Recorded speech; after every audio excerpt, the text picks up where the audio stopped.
Atos dos Apóstolos 27:1-28-31.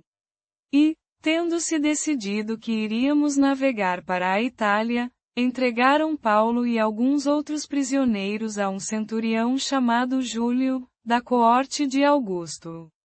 Embarcamos em um navio de Adramítio que estava prestes a navegar para as costas da Ásia, e zarpamos. Com-nos estava Aristarco, um macedônio de Tessalônica. No dia seguinte, chegamos a Sidom.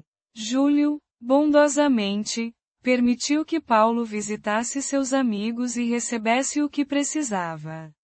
Dali navegamos, aproveitando os ventos favoráveis, mas protegidos pela costa de Chipre, pois os ventos eram contrários. Atravessamos o mar da Cilícia e da Panfilia, e chegamos a Mirra, na Lícia. Lá, o centurião encontrou um navio de Alexandria que ia para a Itália e nos colocou a bordo. Navegamos lentamente por muitos dias e, com dificuldade, chegamos a Quinido. Como o vento nos impedia de prosseguir, navegamos ao sul de Creta, passando pelo Cabo Salmone. Com dificuldade, contornamos a ilha e chegamos a um lugar chamado Bons Portos, perto da cidade de Lazeia. Como já se havia passado muito tempo e a navegação se tornara perigosa, pois até o G1 havia passado, Paulo advertiu: Senhores, vejo que esta viagem vai ser com perda e dano, não só para a carga e para o navio, mas também para as nossas vidas. Mas o centurião dava mais crédito às palavras do piloto e do dono do navio do que às de Paulo. E como o porto não era bom para invernar, a maioria decidiu que deveríamos zarpar dali, na esperança de chegar a Fenite, um porto de Creta que dava para o sudoeste e o noroeste, e lá passar o inverno. Quando um vento sul favorável começou a soprar, eles pensaram ter atingido o seu propósito e, levantando âncora, navegavam rente à costa de Creta. Logo depois, um vento violento chamado Euroaquilão desceu sobre a ilha. O navio foi apanhado pela tempestade e não pôde resistir ao vento, então nos deixamos levar à deriva. Passando por baixo de uma pequena ilha chamada Clauda, conseguimos, com grande dificuldade, içar o bote. Depois de içá-lo, reforçaram o casco do navio com cabos. Temendo que fossem lançados em areia movediça, baixaram as velas e deixaram o navio à deriva. Na manhã seguinte, como a tempestade continuava a açoitá-los, começaram a lançar a carga ao mar para aliviar o peso. No terceiro dia, lançaram ao mar os equipamentos do navio. Nenhum sol nem estrelas apareceram por muitos dias, e a tempestade era tão forte que toda a esperança de salvação se perdera. Depois de muito tempo sem comer, Paulo se levantou no meio deles e disse: Senhores, deveriam ter me escutado e não ter saído de Creta. Assim, teríamos evitado este dano e esta perda. Mas agora, eu vos exorto a ânimo, pois nenhuma vida será perdida dentre vós, mas somente o navio. Pois esta noite, um anjo do Deus a quem pertenço e a quem sirvo esteve ao meu lado e disse: Não tenhas medo, Paulo. É preciso que compareças perante César, e eis que Deus te concedeu a vida de todos os que navegam contigo. Por isso, senhores, mantenham o ânimo, pois confio em Deus que acontecerá exatamente como me foi dito. No entanto, é preciso que sejamos lançados em alguma ilha. 14 noites se passaram, e ainda estávamos sendo levados à deriva no mar Adriático. Por volta da meia-noite, os marinheiros sentiram que estavam se aproximando da terra. Lançaram a sonda e mediram a profundidade, encontraram 20 braças. Um pouco adiante, mediram novamente e encontraram 15 braças. Com medo de que fôssemos lançados contra as rochas, lançaram 4 âncoras da popa e esperaram ansiosamente o amanhecer. Então, os marinheiros tentaram fugir do navio. Baixaram o bote ao mar, fingindo que queriam lançar âncoras da proa.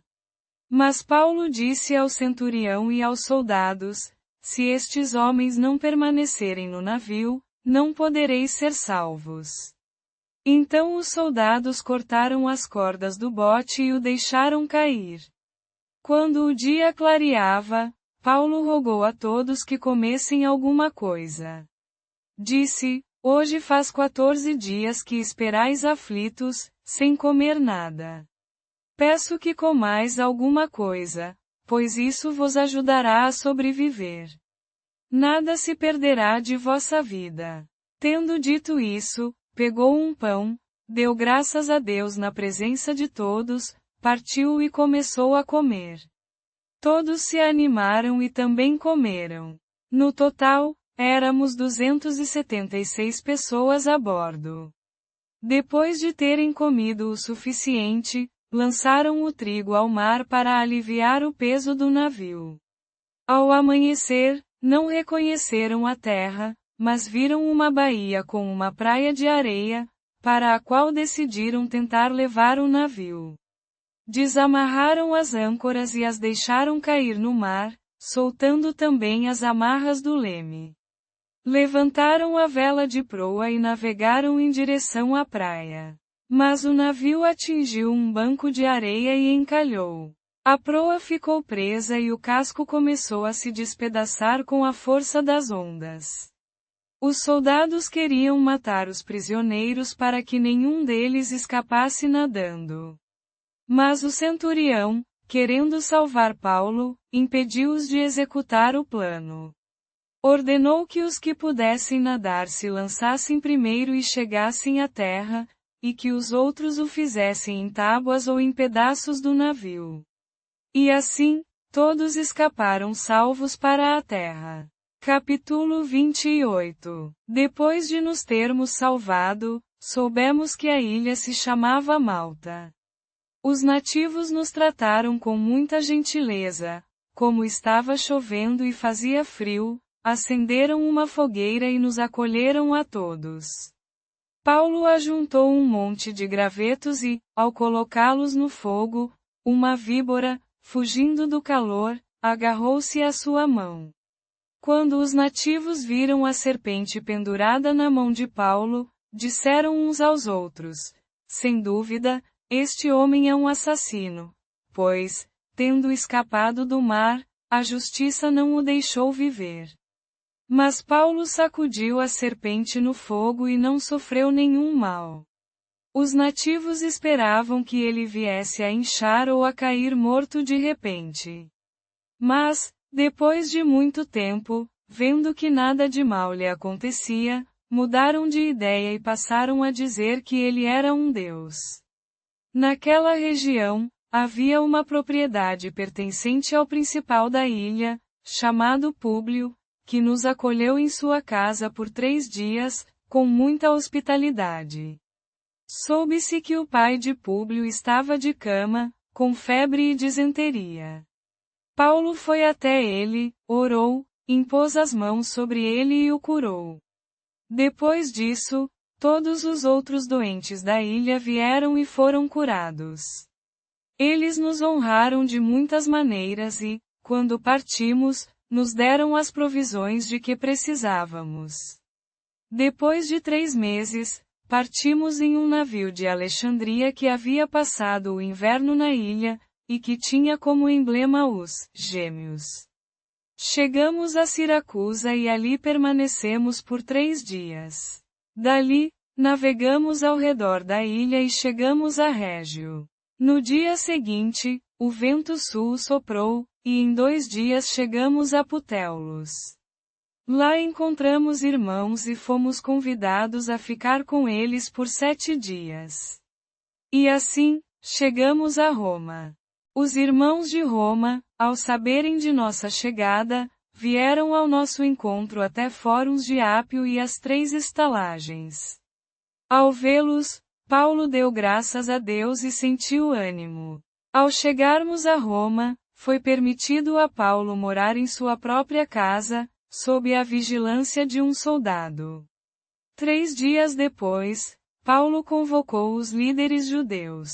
Quando eles se reuniram, disse-lhes: Homens irmãos, embora eu nada tenha feito contra o povo ou os costumes de nossos antepassados, fui preso em Jerusalém e entregue aos romanos. Eles me interrogaram e, como não acharam em mim nenhum motivo para condenação à morte, queriam me soltar.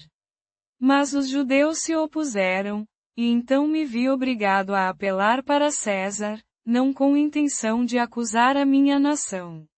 Foi por causa desta questão que eu quis ver-vos e falar convosco, pois é por causa da esperança de Israel que estou preso com estas correntes. Eles lhe responderam: Não recebemos cartas da Judéia a respeito de ti, nem nenhum dos irmãos que vieram nos informou ou falou mal de ti. No entanto, gostaríamos de ouvir de ti o que pensas, pois quanto a essa seita, sabemos que em toda parte ela é combatida. Marcaram então um dia para se encontrarem com ele, e muitos vieram ao seu alojamento. Paulo, desde a manhã até a tarde, deu testemunho do reino de Deus, persuadindo-os a respeito de Jesus, com base na lei de Moisés e nos profetas. Alguns foram persuadidos pelo que ele dizia, mas outros não creram. Inconformados, começaram a se dispersar. Depois que Paulo fez esta declaração, o Espírito Santo falou muito bem através do profeta Isaías a vossos antepassados, dizendo: Vai e diz a este povo, ouvi atentamente, mas não entendereis. Vede atentamente, mas não percebereis. Pois o coração deste povo se tornou insensível, com os ouvidos eles ouviram com indiferença, e fecharam os seus olhos. De outra forma, eles veriam com os seus olhos, ouviriam com os seus ouvidos, entenderiam com os seus corações e se converteriam, e eu os curaria. Portanto, que saibais que esta salvação de Deus foi enviada aos gentios, e eles a ouvirão. E, quando ele disse isso, os judeus saíram, discutindo entre si. Por 2 anos inteiros, Paulo permaneceu em sua casa alugada, recebendo todos os que o procuravam. Pregava o reino de Deus e ensinava a respeito do Senhor Jesus Cristo, com toda a liberdade e sem impedimentos. Capítulo 27. Ao decidir que navegaríamos para a Itália, entregaram Paulo e alguns outros prisioneiros a um centurião chamado Júlio, da coorte imperial. Embarcamos em um navio mercante de Adramítio que estava prestes a navegar para os portos ao longo da costa da província da Ásia, e salpamos. Aristarco, um macedônio de Tessalônica, estava conosco. No dia seguinte, chegamos a Sidom. Júlio tratou Paulo com bondade e lhe permitiu ir ver seus amigos para receber o que precisava. De Sidom, salpamos e navegamos a Sotavento de Chipre, porque os ventos eram contrários.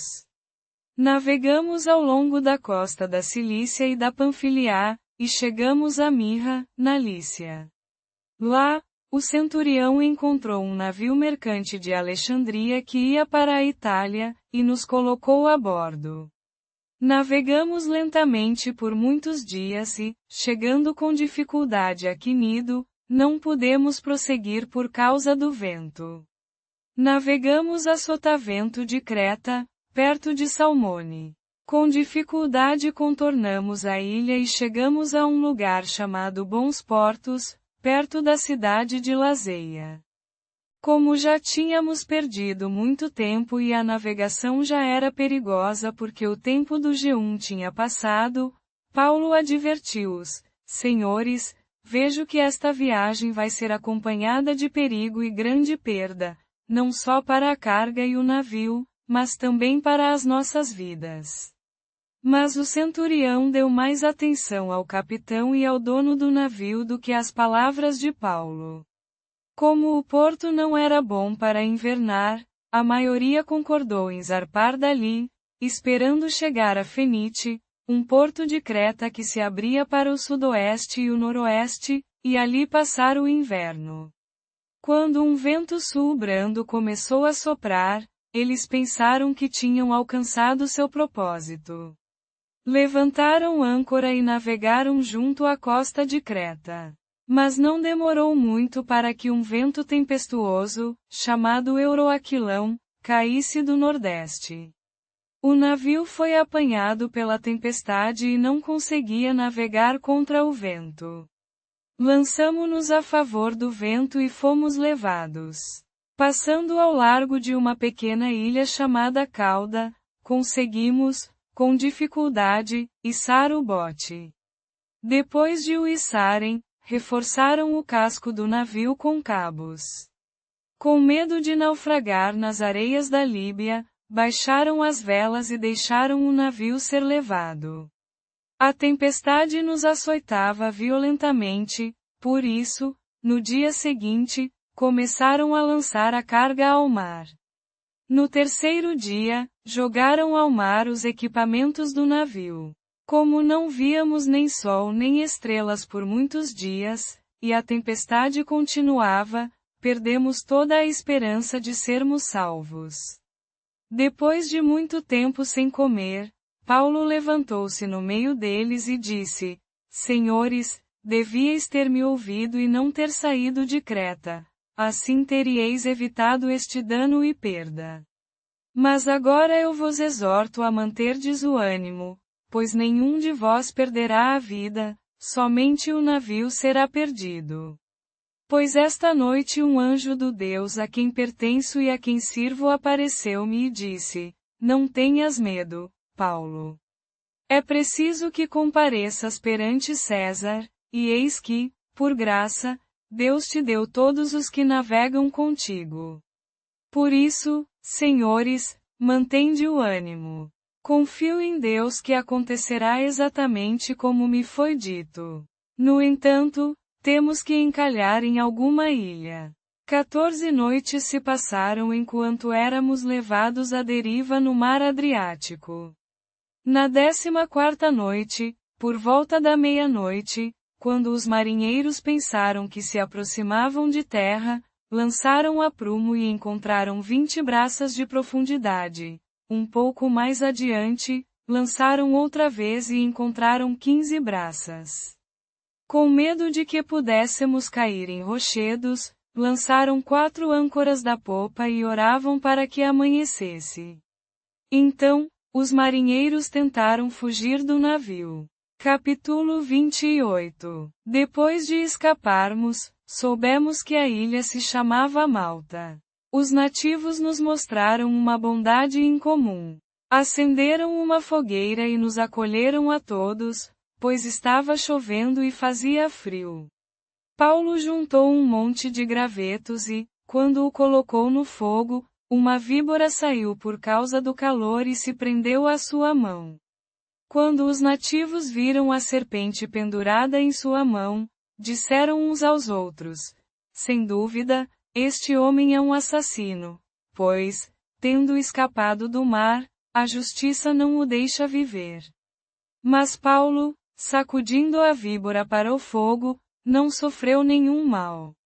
Eles esperavam que ele inchasse ou caísse morto de repente, mas, depois de esperarem muito tempo e verem que nada de mal lhe acontecia, mudaram de ideia e passaram a dizer que ele era um deus.